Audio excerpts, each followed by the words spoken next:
There has been another attack inside the Fulton County Jail. The stabbing comes just days after the Fulton County Sheriff warned Atlanta city leaders that lives are in danger. And we got this exclusive video today showing hundreds of weapons confiscated inside the jail that inmates are using to fight each other. New at 6, investigative reporter Mark Winnie talked with the Sheriff's Office today about that growing threat. Mark. All right, look at this awful assemblage. Part of what a Fulton County jail official tells us is more than 1,000 inmate-made weapons from the Fulton County Jail, most of them knife blades or sticking implements. He confirms a stabbing at the jail today and in a separate incident, an inmate death last night. That death, while not violent, still concerning.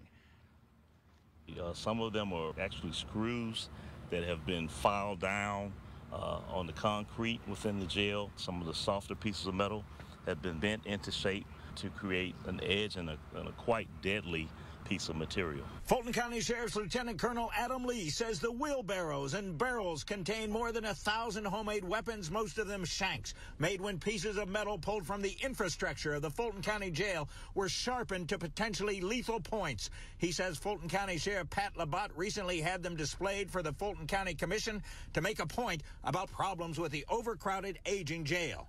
Lee says stabbings in some periods this year have been an almost daily occurrence, and hours before our interview, there was another one. From what I've been informed by a staff member that's investigating the incident, the individual had his back to the assailant, and the assailant snuck up behind him, stabbed him in the head, and continued to stab him multiple times. The victim was taken to Grady Hospital. From what I've been informed, his injuries are not life-threatening. Colonel Lee confirms that was one of 2 serious incidents in less than 24 hours at the jail, the other an inmate death. And though it appears preliminarily to be from natural causes, the overcrowding and staff challenges at the jail can't be ruled out yet as potential factors. He says when one officer has to do security rounds on up to 6 pods full of inmates. We have over 400 people sleeping on the floor. It's almost impossible to be attentive to every single individual.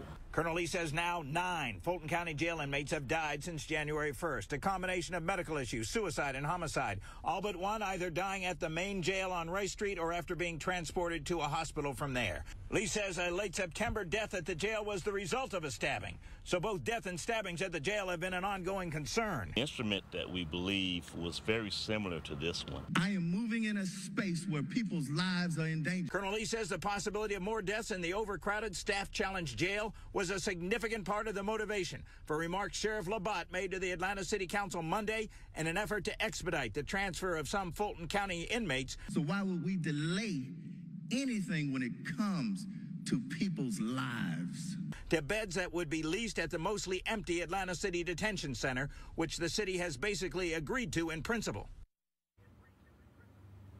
Now, Tuesday, Fulton County Commission Chair Rob Pitt suggested to us a delay in moving inmates, in his opinion, jeopardizes lives. So Lieutenant Colonel Lee says, as of today, 458 Fulton County jail inmates were assigned to sleep on the floor in so-called boats in open bullpen areas, meaning they are not secured behind cell doors, which poses a threat both to staff and inmates, including making attacks with homemade weapons.